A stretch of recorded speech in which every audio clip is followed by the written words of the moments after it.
ഇവിടെ നമ്മളെ മനസ്സിലാക്കി തന്ന് നമ്മൾ ആരാണെന്ന് തിരിച്ചറിഞ്ഞ്, അതുകൊണ്ടാണ് ഞാൻ പറഞ്ഞത് നിങ്ങളെപ്പോഴും E=mc² എന്ന ഫിസിക്സിൻ്റെ തിയറി പഠിച്ചതുപോലെ ഓർമ്മിപ്പിക്കണം. ബോധമനസ്സാണ് ജീവിതം, ബോധമനസ്സിലാണ് ശരീരം. അപ്പോൾ ആ ബോധമനസ്സിൻ്റെ തലത്തിലാണ് നമുക്ക് വിജയത്തെ മനസ്സിലാക്കേണ്ടത്. അല്ലാതെ നാം പ്രതീക്ഷിക്കുന്നത് കിട്ടുന്നതോ നമ്മൾ കഷ്ടപ്പെട്ട് നേടിയെടുക്കുന്നതോ മാത്രമല്ല വിജയം. കാരണം ബുദ്ധിപരമായിട്ട് നമ്മൾ കുറേ അറിവും കഴിവും നേടിയെടുത്താൽ പോലും മാനസികമായി ചില സമ്മർദ്ദങ്ങൾ, പിരിമുറുക്കങ്ങൾ, അസ്വസ്ഥതകൾ, നമ്മുടെ ഒരു മാനസികമായിട്ടൊരു തൃപ്തി വരാത്തിടത്തോളം കാലം നമ്മൾ എന്ത് തന്നെ ബുദ്ധിപരമായി മനസ്സിലാക്കിയിട്ടും കാര്യമില്ല. പിന്നെ നമ്മൾ കാണുന്ന ഒരു ഇൻ്റലക്ച്വൽ ആയിട്ടുള്ള കഴിവുണ്ടെങ്കിലും മെൻ്റലായിട്ടുള്ള ഒരു മെച്യൂരിറ്റി പലർക്കുമില്ല. മാനസികമായിട്ട് വളരെ പെട്ടെന്ന് ഷാറ്റേഡ് ആവുന്ന, ഡിസ്റ്റേബ്ഡ് ആവുന്ന ഒരു സമൂഹമാണ് ഇന്നുള്ളത്. അതുകൊണ്ടാണ് നമുക്കിന്ന് സമൂഹത്തിൽ വളരെയധികം ആത്മഹത്യയും മാനസിക പ്രശ്നങ്ങളൊക്കെ കൂടുതലുള്ളവരെ കാണുന്നത്. അപ്പോൾ ഇവിടെ കൃഷ്ണൻ നമുക്ക് ഗീതയിൽ കാണിച്ചു തരുന്നത് നമ്മുടെ വ്യക്തിത്വത്തിൽ, അതായത് ബോധമനസ്സിൽ ഉണ്ടാകേണ്ട ഒരു വികാസം. അപ്പം അതിന് നമ്മൾ എന്താണ് ശരിക്കും പറഞ്ഞാൽ ജീവിതം എന്ന് നമ്മൾ മനസ്സിലാക്കേണ്ടത്. അപ്പോൾ ഭഗവാൻ ഇവിടെ 2 വാക്കുകൾ ഉപയോഗിക്കുകയാണ്. ഒന്ന് സന്യാസമെന്നും 2 കർമ്മയോഗമെന്നും. അതായത് മറ്റൊരു രീതിയിൽ പറഞ്ഞാൽ ധർമ്മമെന്നും മോക്ഷമെന്നും, അഥവാ ധർമ്മം ബ്രഹ്മം എന്നൊക്കെ നമുക്ക് വാക്കുകൾ ഉപയോഗിക്കാം. ഇപ്പം ഇവിടെ മനുഷ്യനെ സംബന്ധിച്ച് ഏറ്റവും പരമപ്രധാനമായ ഒരു കാര്യമാണ് അവൻ്റെ ജീവിതത്തിൽ മാനസികമായിട്ടുള്ള ഒരു സുഖ സന്തോഷ സംതൃപ്തി. കാരണം ഇന്ന് മാനവരാശി മുഴുവൻ ഓടുന്നതിന് വേണ്ടിയിട്ടാണ്. എല്ലാവരും സുഖത്തെ അന്വേഷിക്കുന്നവരാണ്. ഇന്ന് മദ്യത്തിലേക്ക് പോകുന്നവരും ശരി, പ്രേമത്തിലേക്ക് പോകുന്നവരാലും ശരി, പെണ്ണിൻ്റെ പുറകിൽ പോകുന്നവനാലും ശരി, മണ്ണിൻ്റെ പുറകിൽ പോകുന്നവനാലും ശരി, അധികാരം എല്ലാം അവൻ്റെ മനസ്സിൻ്റെ ഒരു സാറ്റിസ്ഫാക്ഷൻ, മനസ്സിൻ്റെ ഒരു സംതൃപ്തിക്ക് വേണ്ടി ഓടുന്നതാണ്. ആരും ഇന്നുവരെ ദുഃഖത്തിനോ ദുരിതത്തിനോ വേണ്ടി എങ്ങോട്ട് ഓടിയിട്ടില്ല. പക്ഷെ മനുഷ്യൻ തെറ്റിദ്ധരിച്ചിരിക്കുന്നത് ഈ ഓട്ടത്തിൽ ഇവനതൊക്കെ നേടിയെടുത്ത് ജീവിതത്തെ സമ്പന്നമാക്കാൻ പറ്റും, സമ്പൂർണ്ണമാക്കാൻ പറ്റുന്ന. പക്ഷേ ഇത് ഒരിക്കലും ഒരു പട്ടി അതിൻ്റെ വാല് വാലിനെ ഒന്ന് പിടിക്കാൻ നോക്കുന്ന പോലെയാണ്. പട്ടിക്ക് സ്വന്തം പട്ടിയുടെ വാലിനെ പിടിക്കാൻ പറ്റില്ല, അതങ്ങനെ കറങ്ങുകയുള്ളൂ. എന്നതുപോലെയാണ് നമ്മളെത്ര സ്വപ്നങ്ങൾ കണ്ട് പ്രയത്നിച്ചാലും ഒരു വശത്ത് നമ്മൾ സമ്പന്നരാവാം, കാരണം പ്രയത്നിച്ച് സമ്പന്നരായിട്ട് ബിസിനസ്സിലൂടെ സമ്പന്നത നേടിയിട്ടാണ്. പക്ഷെ മാനസികമായിട്ട് അപ്പോഴും തൃപ്തരാവണമെന്നില്ല. കാരണം മനസ്സപ്പോഴും പല പ്രശ്നങ്ങളും പ്രയാസങ്ങളും കണ്ട് അതിലങ്ങനെ കുരുങ്ങി അതിൽ നിന്ന് പുറത്ത് കടക്കാൻ പറ്റാത്ത അവസ്ഥയിലേക്ക് എത്തും. അതുകൊണ്ടല്ലേ വലിയ ബിസിനസ്സുകാർ ആത്മഹത്യ ചെയ്യേണ്ടി വരുന്നത്. അവർക്ക് ചില പ്രശ്നങ്ങളെ പരിഹരിക്കാൻ പറ്റാത്തതുകൊണ്ടാണ്. അതുപോലെ വിദ്യാഭ്യാസത്തിലൂടെ തന്നെ നിങ്ങൾ എത്ര ഉന്നതി കൈവരിക്കാൻ നോക്കിയാലും അവിടെയും നിങ്ങൾക്ക് വേണ്ട പരിഗണനയും അർഹപ്പെട്ട സ്ഥാനം കിട്ടിയില്ലെങ്കിൽ മെൻ്റലി നിങ്ങളൊന്ന് ഫ്രസ്ട്രേറ്റഡ് ആയാൽ ചിലരതോടുകൂടി സൂയിസൈഡ് ചെയ്യും. IIT-യിലൊക്കെ എന്തുകൊണ്ടാണ് കുട്ടികൾ സൂയിസൈഡ് ചെയ്യുന്നത്, പ്രൊഫസർമാർ സൂയിസൈഡ് ചെയ്യുന്നത്? എന്തോ അവർക്ക് മാനസിക പ്രശ്നങ്ങളുണ്ടാണ്. ബുദ്ധിപരമായി അവർ നല്ല അറിവുള്ളവരാണ്, പല ഫീൽഡിലും അവർ എക്സ്പേർട്ടുകളാണ്. പക്ഷെ മെൻ്റലി അവർ പലതിലും പക്വതയില്ല. ചെറിയ പ്രശ്നങ്ങൾ അവരെ മാനസികമായിട്ട് അലട്ടുന്നു. അപ്പം ഇതൊക്കെ നമ്മൾ മനസ്സിലാക്കേണ്ടത് മനുഷ്യൻ്റെ വ്യക്തിത്വത്തിൽ കേവലം ബുദ്ധിപരമായ ഒരു വികാസം മാത്രം പോരാ, മാനസികമായിട്ടുള്ളൊരു ഉയർച്ച വേണം. അപ്പോഴേ അവൻ്റെ ജീവിതത്തിനൊരു പൂർണ്ണത വരുള്ളൂ. ഈ തലത്തിലാണ് ഭഗവത്ഗീത പഠിച്ച് മനസ്സിലാക്കി ജീവിതത്തിൽ കൊണ്ടുവരേണ്ട ആവശ്യകത. കാരണം നമ്മളിലുള്ള ഒരു ന്യൂനതയാണ് കൃഷ്ണൻ ഇവിടെ പരിഹരിക്കുന്നത്. നമ്മുടെ വിദ്യാഭ്യാസത്തിലോ നമ്മുടെ സമൂഹത്തിലൊന്നും പറഞ്ഞു തരാത്ത മനുഷ്യൻ്റെ മാനസിക തലത്തിലുള്ള വികാസം, ബുദ്ധിയോടൊപ്പം മനസ്സും വികസിപ്പിക്കുക. കുട്ടികൾ ശ്രദ്ധിക്കണം. അതായത് ഇന്ന് ബുദ്ധി വികസിപ്പിക്കാനുള്ള വിദ്യാഭ്യാസമുണ്ട്, ഇല്ല എന്ന് ഞാൻ പറയുന്നില്ല. ഇന്ന് പണ്ടത്തേതിനേക്കാളും കുട്ടികൾക്ക് ഇൻഫർമേഷൻ കൂടുതലാണ്. പണ്ട് 10ാം ക്ലാസ് വരെ പഠിച്ച കാര്യങ്ങൾ ഇന്നിപ്പോൾ 5ാം ക്ലാസ്സിൽ 6ാം ക്ലാസ്സിലേക്ക് എത്തുമ്പോഴേക്കും കുട്ടിയുടെ തലയിൽ കയറി കഴിഞ്ഞു. പിന്നെ അന്നത്തെ ആളുകൾക്ക് പോലും ഇല്ലാത്ത മൊബൈലും ഇൻ്റർനെറ്റും ലോകത്തിലെ സകല വിവരങ്ങളും ഇന്ന് കൈത്തുമ്പിലാണ്. അത്രമാത്രം കുട്ടികളുടെ ടിപ്പ് ഓഫ് ഫിംഗർ എന്ന് പറഞ്ഞാൽ ഒരു കൈത്തുമ്പിൽ ഈ വിവരങ്ങൾ കിട്ടുകയാണെന്ന്. ഇത്രയും ലോകത്തിൽ മാനുഷികമായിട്ടുള്ള ഒരു ഭൗതിക മണ്ഡലത്തിലുണ്ടായ വലിയ വികാസം, അത്ഭുതാവഹമായ വികാസം, അത് സത്യം പറഞ്ഞാൽ നമ്മളെ സംബന്ധിച്ച്, ലോകത്തെ സംബന്ധിച്ച് വലിയൊരു നേട്ടം തന്നെയാണ്. കാരണം ഒരു ചുരുങ്ങിയ കാലം കൊണ്ടാണ് വേൾഡ് ഹൈലി ടെക്നോളജിക്കലി ഡെവലപ്പ് ചെയ്യുന്നത്. നമ്മൾ ആരെങ്കിലും സ്വപ്നം കണ്ടിട്ടുണ്ടാവുമോ? നമ്മുടെയൊക്കെ ജീവിതത്തിലൊരു വയർലെസ് ഫോൺ പിടിക്കാൻ പറ്റും, റിമോട്ടിൽ വർക്ക് ചെയ്യാൻ പറ്റുന്ന ഒരു ടി വിയും റിമോട്ടിൽ വർക്ക് ചെയ്യാൻ പറ്റുന്ന കാറുകളും. ഇനിയിപ്പോൾ നോക്കൂ നിങ്ങൾ, ഡ്രൈവർലെസ് കാറ് ദുബായിൽ ഓൾറെഡി തുടങ്ങിക്കഴിഞ്ഞു. ഡ്രൈവറേ വേണ്ട. ഇപ്പം നമുക്ക് എവിടെയാണോ പോകേണ്ടത് ആ കാറ് നമ്മളെ കൊണ്ടുവിടുകയാണ്. ഇപ്പം നമ്മൾ മെട്രോയിലൊക്കെ കാണുന്നുണ്ട്. മെട്രോയിലൊന്നും ശരിക്കും പറഞ്ഞാൽ ഡ്രൈവേഴ്സിന് വലിയ റോളൊന്നുമില്ല. അവരങ്ങനെ കമ്പ്യൂട്ടറിൽ ഇങ്ങനെ ഒന്ന് ടൈപ്പ് ചെയ്ത് വെച്ചാൽ മതി, ബാക്കിയെല്ലാം ഓടുന്നതും ഒക്കെ അത് തന്നെയാണ്, സ്വയം ചെയ്യുകയാണ്. അപ്പം എന്നതുപോലെ ടെക്നോളജിയുടെ അത്യത്ഭുത വേൾഡിലേക്കാണ് നമ്മൾ പോകുന്നത്. ഇനി കുറേ കഴിഞ്ഞാൽ ആശുപത്രിയിൽ ഓപ്പറേഷൻ ചെയ്യാൻ അവിടെയും ഡോക്ടർമാരുടെ ആവശ്യം ഉണ്ടാവില്ല. ഇപ്പം തന്നെ റോബോട്ടിക് സയൻസ് ഒക്കെ ഡെവലപ്പ് ചെയ്തു. അപ്പം ഇങ്ങനെ ഒരുപാട് കാര്യത്തിൽ മനുഷ്യൻ്റെ ബുദ്ധിപരമായ വികാസം നടക്കുമ്പോഴും വേറെ വശത്ത് നിങ്ങൾ നോക്കൂ, മനുഷ്യൻ ഇത്രയൊക്കെ അറിവും ഇത്രയൊക്കെ കഴിവും ഇത്രയൊക്കെ സമൃദ്ധിയും ഉണ്ടായിട്ടും മാനസികമായി വളരെയധികം ഇന്ന് പണ്ടത്തേതിനേക്കാളും സ്നേഹം ഇല്ല, കെയർ ഇല്ല, ഒറ്റപ്പെടുന്നു. അതുപോലെ തന്നെ രോഗങ്ങൾ, പല പ്രശ്നങ്ങൾ, മാനസികമായിട്ടുള്ള ടെൻഷൻ ഒരു ഭാഗത്ത്, അങ്ങനെ 100,000 മാനസിക പ്രശ്നങ്ങളുടെ നടുവിലാണ് ഇന്ന് മനുഷ്യൻ ജീവിക്കുന്നത്. അപ്പോൾ ബുദ്ധിപരമായി അറിവും കഴിവും ഉണ്ടെങ്കിലും മാനസികമായിട്ടൊരു മനോബലവും ധൈര്യവും ശക്തിയും കരുത്തുമില്ലാതെ ദുർബലരായിരിക്കുന്ന അവസ്ഥ. ബുദ്ധിക്ക് അറിവുണ്ട്, പക്ഷെ മനസ്സിന് ശക്തിയില്ല. മനുഷ്യൻ്റെ അവസ്ഥയാണത്. ഇങ്ങനെയുള്ളൊരു മാനസികാവസ്ഥയാണ് ലോകം സൃഷ്ടിച്ചുകൊണ്ടിരിക്കുന്നത്. 5000 വർഷം മുമ്പ് ഈ കാര്യം നമ്മളെ അർജുനനിലൂടെ ഓർമ്മിപ്പിക്കുകയാണ് വേദവ്യാസ മഹർഷി. ബുദ്ധിപരമായ എല്ലാ അറിവുമുണ്ട്, പക്ഷെ മാനസികമായി വളരെ തളർന്ന അർജുനൻ. ഇതാണ് ഇന്നത്തെ സമൂഹത്തിൻ്റെ അവസ്ഥ. ഈ മാനസികാവസ്ഥയിൽ നിന്നും അർജുനനെ ഉയർത്തിക്കൊണ്ടുവരണം എന്ന് വെച്ചാൽ ദൗർബല്യത്തിൽ നിന്നും ധീരതയിലേക്ക് കൊണ്ടുവരണം.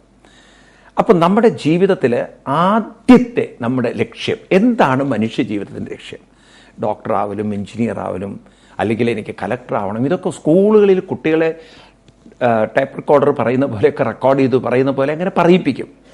പക്ഷെ യഥാർത്ഥത്തിൽ ഒരു വ്യക്തിയുടെ ജീവിത ലക്ഷ്യം എന്തായിരിക്കണം? അതാണ് കൃഷ്ണൻ പഠിപ്പിക്കുന്ന മനുഷ്യൻ്റെ ജീവിത ലക്ഷ്യം. ആദ്യം തന്നെ അവന് വേണ്ടുന്ന പ്രധാനപ്പെട്ട കാര്യമാണ് ഏകാഗ്രതയും. പ്രധാനപ്പെട്ട 2 കാര്യം, ഏകാഗ്രതയും അതുപോലെ രണ്ടാമത്താണ് കോൺഫിഡൻസ്, അതായത് മനോബലവും. അതിന് പറയാം ചിത്തത്തിനുണ്ടാകുന്ന എന്താണ് സമത്വം, സമചിത്തത എന്നൊക്കെ പറയില്ലേ, ഒരു സമബുദ്ധിത്വം. അപ്പോൾ ഈ തരത്തിൽ ഒരു ഏകാഗ്രതയും അതുപോലെ ട്രാങ്ക്വിലിറ്റിയും എല്ലാവർക്കും വേണ്ടുന്ന 2 കാര്യമാണ്.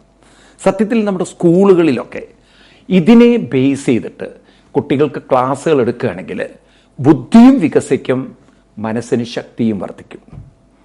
ബുദ്ധി വർദ്ധിക്കാനുള്ള വഴി ഏകാഗ്രത വർദ്ധിപ്പിക്കുകയാണ്.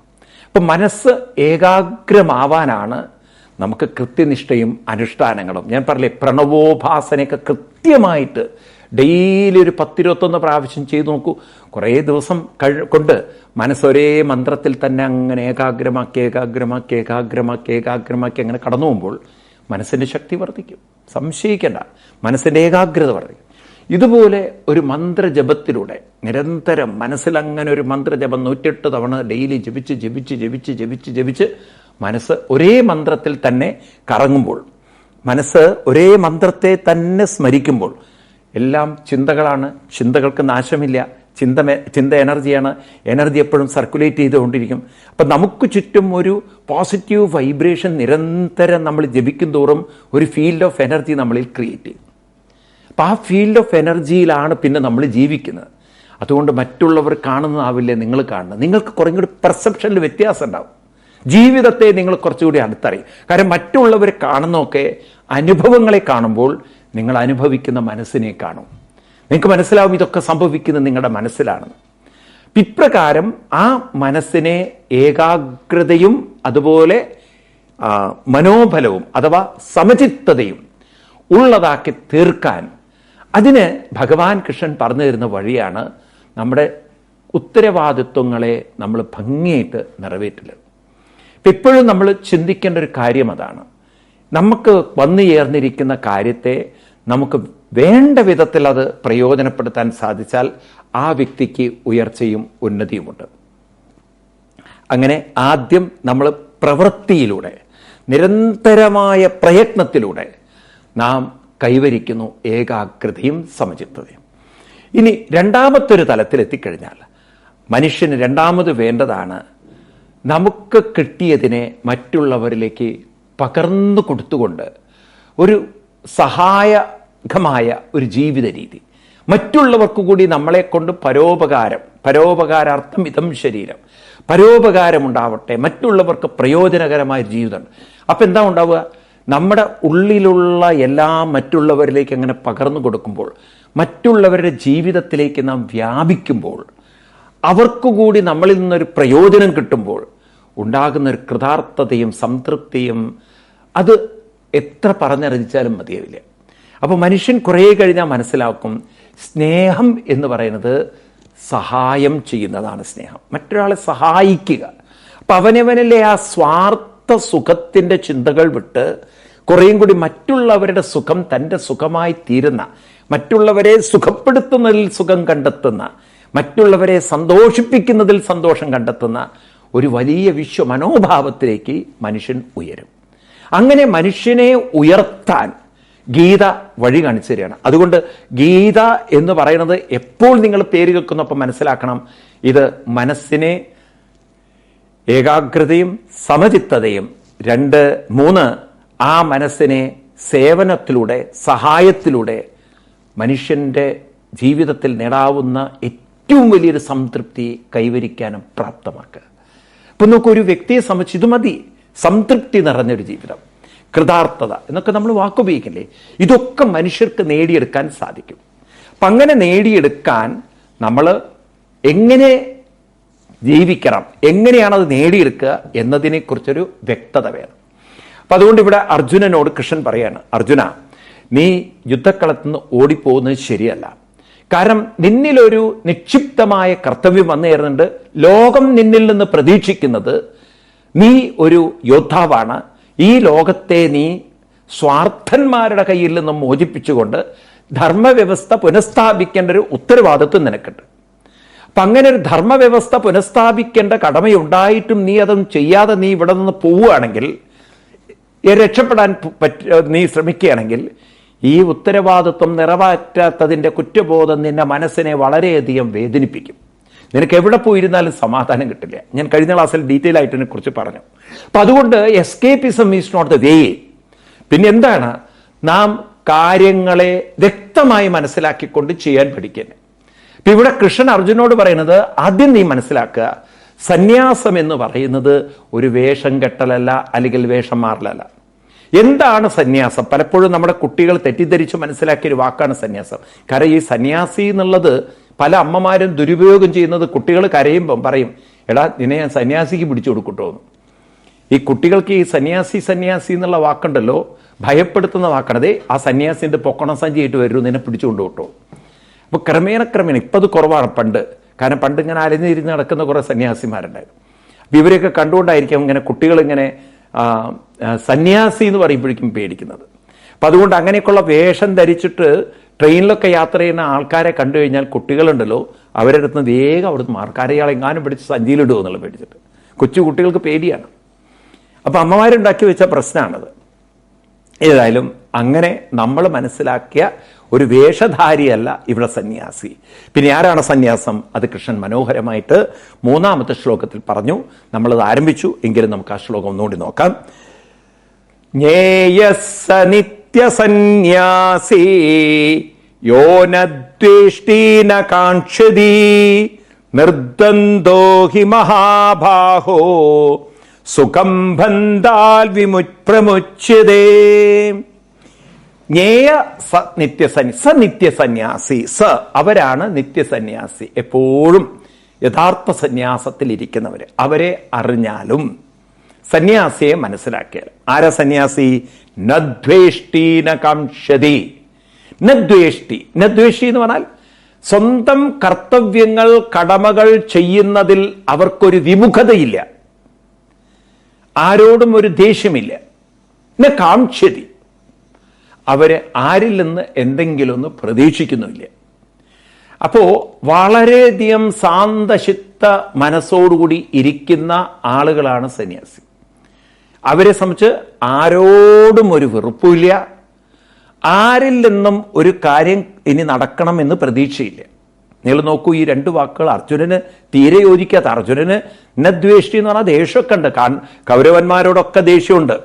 കാരണം പാഞ്ചാലിയുടെ വസ്ത്രം വലിച്ച് പാഞ്ചാലി അപമാനിക്കാൻ ശ്രമിച്ച ഭീമനോട്, അതുപോലെ തന്നെ പാഞ്ചാലി അപമാനിച്ച ദുര്യോധനോട്, തൻ്റെ ജ്യേഷ്ഠന്മാരെ വേദനിപ്പിച്ച ദുര്യോധനോട്, തൻ്റെ ഏറ്റവും വലിയ ശത്രുവായിരിക്കുന്ന, തന്നെ ഏറ്റവും കൂടുതൽ അപമാനിച്ച കർണനോട് അർജുനന് ഭയങ്കര വിദ്വേഷമുണ്ട്, ദേഷ്യമൊക്കെ. പക്ഷെ അർജുനനോട് പറയുന്ന കൃഷ്ണൻ അങ്ങനെ ദ്വേഷമില്ലാത്തൊരു മാനസികാവസ്ഥയിലേക്ക് എത്തുന്നവൻ. രണ്ടാമത്തത് ന കാംക്ഷതി. കാംക്ഷതി എന്ന് പറഞ്ഞാൽ ആഗ്രഹിക്കാത്തവനെന്നല്ല അർത്ഥം. അത് ശരിക്കും മനസ്സിലാക്കും നിങ്ങൾ. ഇതൊക്കെ സ്ഥൂലാർത്ഥം എടുക്കരുത് നിങ്ങൾ, അതിന്റെ സൂക്ഷ്മാർത്ഥം ഗ്രഹിക്കും. പിന്നെ കാംക്ഷതി എന്ന് പറഞ്ഞാൽ തൻ്റെ സുഖത്തിന് വേണ്ടി കാക്ഷിക്കാത്തവൻ, എല്ലാവരുടെ സുഖത്തിലും സുഖം കണ്ടെത്തുന്നവൻ. അതാണ് ആ സേവനഭാവം, സഹായക ഭാഗം. അപ്പോൾ ഒരു കൊടുക്കാനുള്ള ഒരു മാനസികാവസ്ഥ, മാതൃഭാവം നിറഞ്ഞു നിൽക്കുന്ന ഒരു മഹാവ്യക്തിത്വമാണ് സന്യാസി. അപ്പൊ സന്യാസിയെക്കുറിച്ചുള്ള ഈ രണ്ട് അഭിപ്രായങ്ങൾ, ഒന്ന് ന ദ്വേഷ്ടി, രണ്ട് ന കാംക്ഷതി. ന ദ്വേഷ്ടി എന്നതുകൊണ്ട് അർത്ഥമാക്കുന്നത് ഏതൊരു ഒരു മഹാനായ വ്യക്തിയാണോ അദ്ദേഹത്തിൻ്റെ ജീവിതത്തിൽ സന്യാസ വൃത്തിയിലാണ് ജീവിക്കുന്നതെങ്കിൽ ആ വ്യക്തിത്വത്തിൻ്റെ ഉള്ളിൽ പ്രത്യേകിച്ച് തനിക്ക് ചെയ്യേണ്ടതായ കടമകളുണ്ടെന്നോ, അതിൽ ആരോടെങ്കിലും ഒരു ദേഷ്യമുണ്ടെന്നോ, ഒരു മടുപ്പോ വിരസത ഒന്നുമില്ല. അവരത്രമാത്രം ജീവിതത്തിൽ വളരെയധികം ആക്റ്റീവായിട്ട് ജീവിച്ച്, അങ്ങനെ ജീവിതത്തിൽ എന്തു വരുന്നോ അതിനെ ഉൾക്കൊണ്ടും അംഗീകരിച്ചും അതിനെ സ്വീകരിച്ചും ഒക്കെ പോകുന്ന ഒരു മെച്യൂർഡ് മൈൻഡുകളാണ്. വളരെയധികം മെച്യൂരിറ്റിയുള്ള ഒരു മൈൻഡാണ് സന്യാസി മനസ്സ്. അതുകൊണ്ടാണ് ന കാംക്ഷതി ന ദ്വേഷ്ടി, ഒന്നിനോടൊരു ദ്വേഷമില്ല. രണ്ടാമത്തത് ന കാംക്ഷതി, അത് നമ്മൾ കണ്ടു. കാംക്ഷതി എന്ന് പറഞ്ഞാൽ ആഗ്രഹിക്കുന്നില്ല എന്നുള്ളതല്ല, അവർ വിശാലമാണ്, നിസ്വാർത്ഥമാണ്. അപ്പം അങ്ങനെ ഒരു നിസ്വാർത്ഥമായ മനസ്സിൽ മറ്റുള്ളവരുടെ സന്തോഷമാണ് എൻ്റെ സന്തോഷം, മറ്റുള്ളവരുടെ സുഖമാണ് എൻ്റെ സുഖം എന്ന് മനസ്സിൽ ഉറപ്പിച്ചു വെച്ചുകൊണ്ട് അങ്ങനെ ഒരു നിഷ്കാമിയായി, നിസ്വാർത്ഥനായി മറ്റുള്ളവരുടെ നിശ്രേയസ്സിന് വേണ്ടി പ്രവർത്തിക്കാൻ ഒരു വ്യക്തിത്വം തയ്യാറാകുമ്പോൾ ആ വ്യക്തിത്വം അനുഭവിക്കുന്ന ഒരു മാനസികാവസ്ഥയുടെ പേരാണ് സന്യാസ്. അതുകൊണ്ട് കൃഷ്ണൻ പറഞ്ഞു നിർദ്വന്ദ്വോഹി മഹാബാഹോ, ഹേ മഹാബാഹു. അർജുനനെ വിളിക്കുകയാണ് മഹാബാഹു. മഹാബാഹു എന്ന് പറഞ്ഞാൽ, മഹാബാഹുക്കൾ എന്ന് പറഞ്ഞാൽ അർജുനന്റെ കൈ മന്ത് പിടിച്ച കൈയല്ല. മഹാബാഹു വലിയ കൈകളുള്ളവൻ. ഈ വലിയ കൈ, വലിയ കാലം എന്നൊക്കെ പറഞ്ഞാൽ ചിലപ്പോൾ മന്ത് പിടിച്ച വലിയ കൈയൊക്കെ ആയിരിക്കും. അങ്ങനെയല്ലത്, രോഗമുള്ള കൈകളല്ല.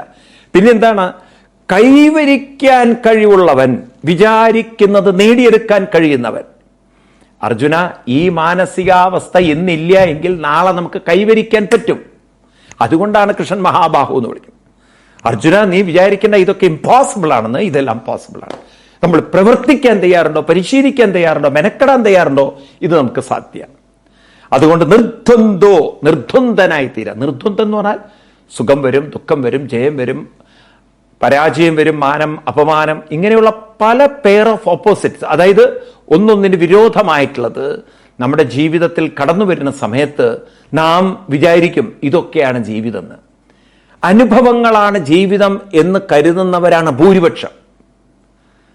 പലപ്പോഴും എന്നോട് പലരും ചോദിക്കാറുണ്ട്, എന്തേ ദൈവം ഇങ്ങനത്തെ ഒരു അനുഭവം തന്നത്, എന്തേ ദൈവം ഇങ്ങനെ ഒരു പരീക്ഷണം, എന്തേ ദൈവം ഞങ്ങൾക്ക് ഇങ്ങനെ ഒരു വിധി തന്നത്. പാവങ്ങൾ അറിയുന്നില്ല. ഇവിടെ എന്നോട് ധാരാളം ക്രിസ്ത്യൻസ് ചോദിക്കാറുണ്ട്, സ്വാമി വാട്ട് ഈസ് ഡെസ്റ്റിനി എന്ന്, ഇതെന്താണ് വിധി എന്ന്. അപ്പം തന്നെ മനസ്സിലാവും അവരുടെ ജീവിതത്തിൽ എന്തോ ട്രാജഡി സംഭവിച്ചു കാണും, എന്തെങ്കിലും വീട്ടിലെന്തോ ദുരന്തം സംഭവിക്കാതെ അവർ ഈ ചോദ്യം ചോദിക്കില്ല. പക്ഷെ പാവങ്ങൾ അറിയുന്നില്ല, അനുഭവങ്ങളല്ല ജീവിതം. നിങ്ങൾ മനസ്സിലാക്കണത്, അനുഭവങ്ങൾ അനുഭവിപ്പിച്ചു തരുന്ന മനസ്സാണ് ജീവിതം, ബോധ മനസ്സാണ്. ഞാൻ എന്താ പറയണമെന്ന് നിങ്ങൾക്ക് മനസ്സിലാവുണ്ടോ അറിയില്ല. ബോധ മനസ്സാണ് ജീവിതം എന്ന് ഞാൻ പറയാൻ കാരണം, ബോധ മനസ്സിലാണ് അനുഭവങ്ങൾ വരുന്നത്. സിനിമ എന്ന് പറയുന്നത് തിയേറ്ററിലെ സ്ക്രീനിൽ വരുന്നതാണ്. ആ സ്ക്രീൻ അങ്ങോട്ട് പൊട്ടിച്ചു കഴിഞ്ഞാൽ പിന്നെ എന്ത് സിനിമയാണ് അവിടെ ഉള്ളത്. പ്രൊജക്ടറിൽ നിന്ന് എന്ത് ലൈറ്റ് വന്നാലും അത് സ്ക്രീനിൽ തട്ടുമ്പോഴാണ് സിനിമയായിട്ട് നമുക്ക് അനുഭവപ്പെടുന്നത്, കഥയായിട്ട് അനുഭവപ്പെടുന്നത്. ആ സ്ക്രീൻ അങ്ങോട്ട് പൊട്ടിക്കഴിഞ്ഞാലോ അതാണ് ഈ തമിഴ്നാട്ടിൽ ഇങ്ങനത്തെയൊക്കെ ചില സംഭവങ്ങൾ സംഭവിക്കും. അതിപ്പോൾ കുറവാണ്. പഴയ കാലത്ത് MGRൻ്റെ ഒക്കെ പടം വന്നു കഴിഞ്ഞല്ലോ, MGRൻ്റെ നേരെ ആരെങ്കിലും തോക്കെടുത്ത് അവൻ എപ്പടി ടുപ്പാക്കിയെടുക്കും പാത്തളാന്നൊക്കെ പറഞ്ഞിട്ട് ഇവരുണ്ടല്ലോ, ചില സമയത്ത് ആ സ്ക്രീനിന്റെ നേരെ നോക്കിയിട്ട് അണ്ണാവിന്റെ നേരെ തോക്കെടുത്തവന്റെ നേരെയൊക്കെ അവർ കത്തി കൊണ്ടൊക്കെ എറിയും. ഗ്രാമീണരാണ്, നല്ല കൂർത്ത കത്തി എടുത്തിട്ട് ഇവൻ തൻ്റെ ദൈവം പോലെ കണക്കാക്കുന്ന ആ ഒരു ദൈവതുല്യനായിട്ടുള്ള കരുണാനിധിയല്ല ഞാൻ പറയണത്, മരിച്ചുപോയ പഴയ ആള്. അപ്പൊ അദ്ദേഹത്തിനൊക്കെ വളരെ ആദരവാണ്. ഓ, അണ്ണാന്ന് പറഞ്ഞു കഴിഞ്ഞാൽ അദ്ദേഹമാണ് അവർക്ക്. അങ്ങനെ ആ ഒരു ഇതിന് നേരെ കത്തിരുത്തൊക്കെ എറിയും ചിലപ്പോൾ. കാരണം എൻ്റെ അണ്ണാവിനെ അങ്ങനെ അങ്ങോട്ട് തൊടാൻ പാടില്ല. നിങ്ങൾ എന്താ നിങ്ങൾ മനസ്സിലാക്കിയിരിക്കുന്നത്? MGR എന്നൊക്കെ പറഞ്ഞാൽ അവരുടെ രക്തമാണ്. അപ്പം MGRനെ ഒരാൾ നോവിക്കാൻ പാടില്ല. അങ്ങനെ ഈ തിയേറ്ററിൽ ഇടയ്ക്കിടയ്ക്കിടയ്ക്ക് സ്ക്രീൻ മാറ്റില്ല പണി. കാരണം ഇതിങ്ങനെ ഇടയ്ക്കിടയ്ക്ക് പൊട്ടും. എന്നതുപോലെ നമ്മുടെ ബോധമനസ്സിലാണ് ജീവിതം എന്ന് നമ്മൾ പഠിക്കുന്നില്ല. ബോധമനസ്സിലാണ് അനുഭവം. ആ ബോധമനസ്സ് എന്തോ ഈശ്വരാധീനം കൊണ്ട് നമുക്ക് മാറ്റിയെടുക്കാൻ പറ്റുന്നതാണ്. അതുകൊണ്ടാണ് കൃഷ്ണൻ നിർദ്വന്ദ്വനാവുക എന്ന് പറഞ്ഞത്. നിർദ്വന്ദ്വൻ. അതെന്താ നിർദ്വന്ദ്വൻ? ദ്വന്ദ്വൻ എന്ന് പറഞ്ഞാൽ മന്ദനല്ല, ദ്വന്ദ്വൻ. വാക്കുകൾ തെറ്റരുത്. മന്ദനാവാൻ നിങ്ങൾ ആലപ്പുഴ പോയാൽ മതി. കൊതുക് അവിടെ ഇഷ്ടം അതിരുണ്ട്, മന്ത് വരുത്തുന്ന കാല് അവിടെയുള്ളൂ. അപ്പം നിങ്ങൾ മനസ്സിലാക്കേണ്ടത് നിർദ്വന്ദ്വനാണ്. ദ്വന്ദ്വം എന്ന് പറഞ്ഞാൽ പെയർ ഓഫ് ഓപ്പോസിറ്റ് എന്ന് പറഞ്ഞാൽ സുഖം ഉണ്ടെങ്കിൽ ദുഃഖം, ജയമുണ്ടെങ്കിൽ പരാജയം, മാനം ഉണ്ടെങ്കിൽ അപമാനം എന്നത് ദ്വന്ദ്വമാണ്. ഇപ്പം ഇവിടെ നമ്മൾ നിർദ്വന്ദ്വനാവുക എന്ന് പറഞ്ഞാൽ അനുകൂലമായി വരുമ്പോൾ സുഖവും പ്രതികൂലമായി വരുമ്പോൾ ദുഃഖവും, അതാണ് ദ്വന്ദ്വം. അപ്പൊ ഇവിടെ സാധനാനുഷ്ഠാനത്തിൽ പ്രാധാന്യം കൊടുത്ത് സാധനയിൽ മനസ്സിനെ ഉറപ്പിച്ച് ലയിപ്പിക്കാൻ സാധിക്കുന്ന ആളുകൾക്ക് അനുകൂലമായി വരുമ്പോഴും അവരെ ശ്രദ്ധ സാധനയിലേക്ക് തിരിയുമ്പോൾ അതിൻ്റെ ഒരു സുഖം അവരറിയുന്നുവെങ്കിലും അവരതിലൊരിക്കലും ഒട്ടിപ്പിടിക്കുന്നില്ല. അവരതിലങ്ങനെ തലമറന്ന് എണ്ണ തേക്കുക എന്ന് പറഞ്ഞ പോലെ മതിമറന്ന് അതിൽ മുഴുകുന്നില്ല. ഹോ, എന്തോ കിട്ടിയതുപോലെ. നിങ്ങൾ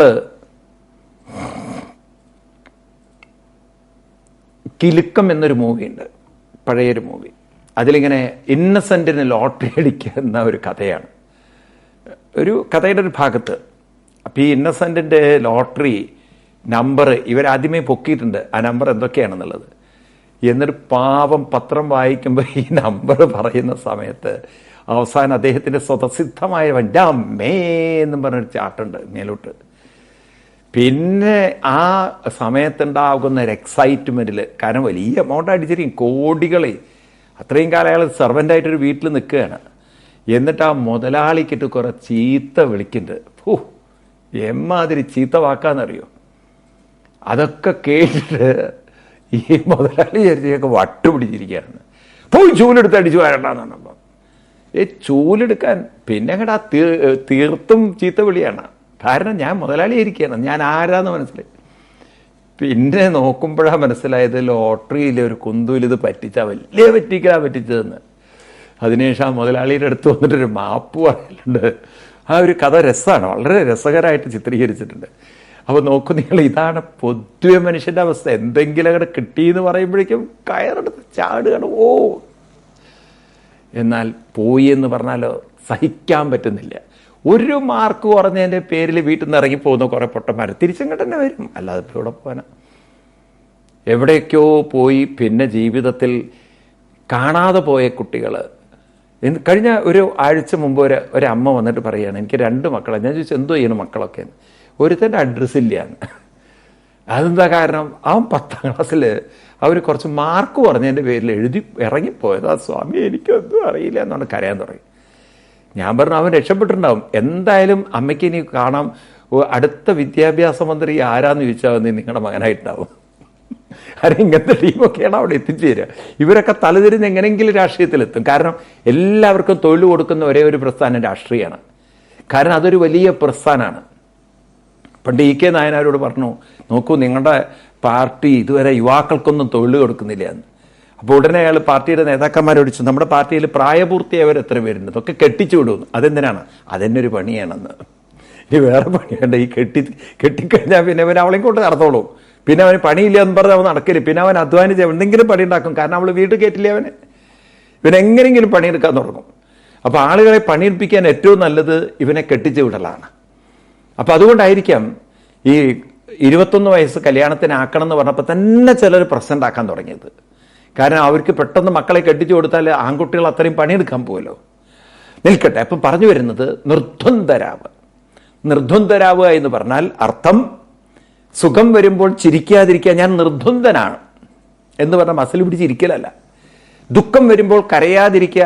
മരിച്ച വീട്ടിൽ പോയി എല്ലാവരും കരയുമ്പോൾ നമ്മളിങ്ങനെ ഇങ്ങനെ മസിൽ പിടിച്ചിരിക്കുമ്പം എന്താ നിങ്ങൾക്കൊരു സങ്കടമില്ലേ? ഇല്ലേ, ഞാൻ നിർദ്വന്ദ്വനാണ്. അവർ ചവിട്ടിക്കൂട്ടി പുറത്താക്കും. അപ്പം നമുക്ക് വികാരങ്ങളില്ലാത്ത ജീവിയല്ല ഈ നിർദ്വന്ദ്വൻ.